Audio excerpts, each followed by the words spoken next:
इस वीडियो में हम लोग बनाने जा रहे हैं क्लास 10th का चैप्टर कोऑर्डिनेट ज्योमेट्री का एक्सरसाइज 7.2 क्वेश्चन नंबर 9 और 10। इसके पहले वाली वीडियो में हमने बना रखा है इसके प्रीवियस सारे क्वेश्चंस, वो भी स्प्लिट अप करके बनाया है। तो पहले आप उन क्वेश्चंस को देखें और उनके वेरियस टर्म्स जो है वो समझें, फिर क्वेश्चन नंबर 9 और 10 कंप्लीट करें। तो स्टार्ट करते हैं question number 9। So question number 9 है हमारा, find the coordinate of the point which divide the line segment joining a minus 2 2 and b 2 8 into 4 equal parts। तो यहाँ मैंने एक डायग्राम बना रखा है। ये a और b जो कोऑर्डिनेट है वो किसी भी लाइन सेगमेंट के एंड पॉइंट्स हैं, और कोई भी ऐसा पॉइंट है इस ए बी के अंदर जो कि इसको 4 इक्वल पार्ट्स में डिवाइड कर रहा है। ठीक है, तो 4 इक्वल पार्ट्स, तो 1 2 3 4। ठीक है, तो ये पहला, दूसरा, तीसरा और ये चौथा 4 इक्वल पार्ट में डिवाइड कर रहा है। तो इसे सबसे पहले नेमिंग कर लेते हैं। मैंने इसको P, Q और R दिया।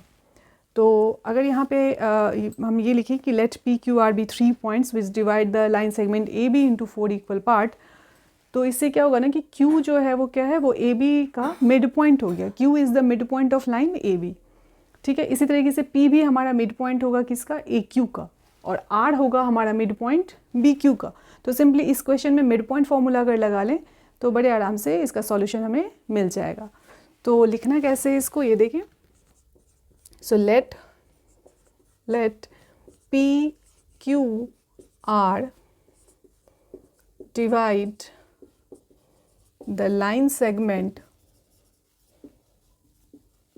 AB into 4 equal part.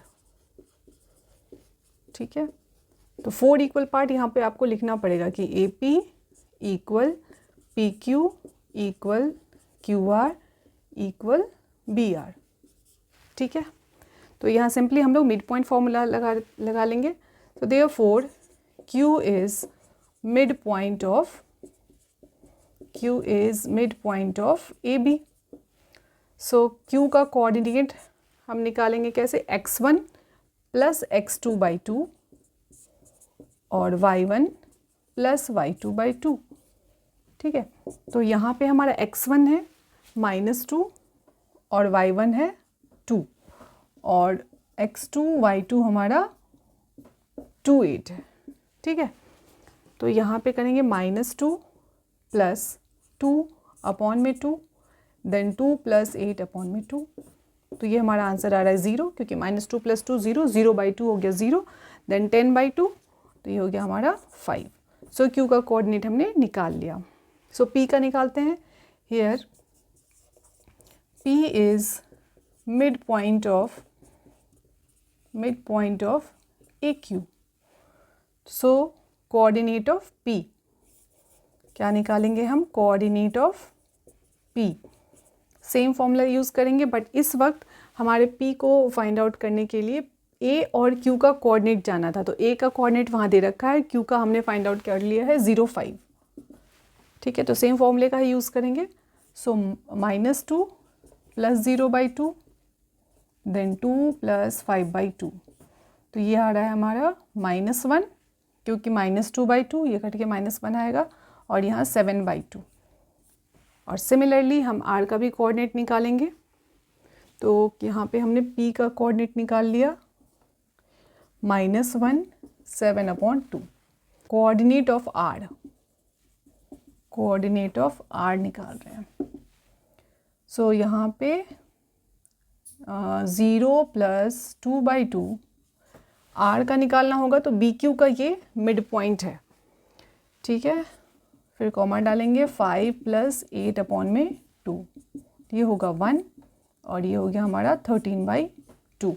तो हमें इनका कोऑर्डिनेट ही निकालना था इस क्वेश्चन में। तो सिंपल मिड पॉइंट फॉर्मूले का यूज़ करके हमने क्वेश्चन नंबर 9 को कंप्लीट किया। बढ़ते हैं क्वेश्चन नंबर 10 की तरफ। क्वेश्चन नंबर 10 है हमारा, find the area of rhombus if it's vertices are 3 0 4 5 -1 4 and -2 -1 taken in order. तो हमें रोम्बस का एरिया फाइंड आउट करना है। और रोम्बस होता क्या है, एक ऐसा क्वाड्रिलेटरल जिसके चारों साइड्स क्या होते हैं, इक्वल। तो हमें यहाँ पे क्या दे रखा है कि वर्टिसेस दे रखा है। So area of the rhombus find out करने के लिए हमारे पास क्या है formula, half d1 into d2 means diagonal 1 multiplied by diagonal 2। तो मैं यहाँ पे एक डायगोनल ये ड्रॉ किया, ए बी सी और इसका डी ले लिया। ठीक है, तो हमें ए बी सी डी के कोऑर्डिनेट्स मालूम है, तो मैं यहाँ लिख लेती हूँ 3 0 4 5 -1 4 और डी ले लेते हैं -2 -1। ठीक है, यहाँ बी डी डायगोनल है हमारा और ए सी डायगोनल है। So area of rhombus equal half D1 into D2, तो मैं यहाँ पे AC इंटू BD लिख रही हूँ। ठीक है, लेकिन यहाँ पे हमें AC भी फाइंड आउट करना पड़ेगा और BD भी फाइंड आउट करना पड़ेगा। AC फाइंड आउट करने के लिए डिस्टेंस फार्मूले का ही यूज़ करेंगे और BD के लिए भी सेम। सो सबसे पहले मैं यहाँ पे AC इक्वल निकाल रही हूँ।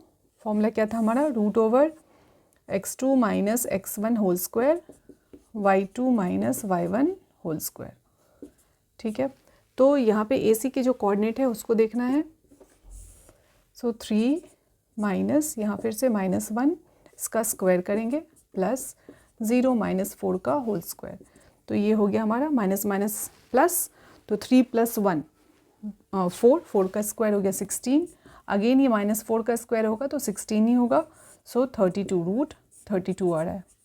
ठीक है, इसको आप शॉर्ट में ऐसे भी लिख सकते हो 16 2 जा यानी 4 √2। ठीक है, अगेन BD भी फाइंड आउट कर लेते हैं। सो BD के लिए भी सेम ही फॉर्मूला लगेगा, कोऑर्डिनेट आपको B और D का ही देखना है। सो -2 - 4 का स्क्वायर प्लस -1 - 5 का स्क्वायर, सो ये होगा हमारा -6 का स्क्वायर प्लस -6 का स्क्वायर, ये हो गया 36 प्लस 36 यानी कि 72 और यहाँ पे क्या लिखेंगे 6 √2। ठीक है, अब यहाँ पे एरिया निकालेंगे। सो एरिया के लिए जो ऊपर फॉर्मूला लिखा है वही यूज़ कर रहे हैं, हाफ AC हमने क्या फाइंड आउट किया 4 √2, यहाँ भरेंगे 4 √2 और BD हमने फाइंड आउट किया है 6 √2, तो ये भरेंगे, तो √2 × √2 ये बन जाता है 2, तो 4 × 6 × 2, ये 2 हमारा कैंसिल आउट, ये आ गया 24 स्क्वायर यूनिट। ठीक है, सो हमने एरिया फाइंड आउट कर लिया। सो एक्सरसाइज 7.2 क्वेश्चन नंबर 9 और 10 कंप्लीट होता है। इस तरीके से कोऑर्डिनेट ज्योमेट्री के दोनों एक्सरसाइज हमने कंप्लीट कर लिए। तो वीडियो को लाइक शेयर और सब्सक्राइब करें। Thank you for watching.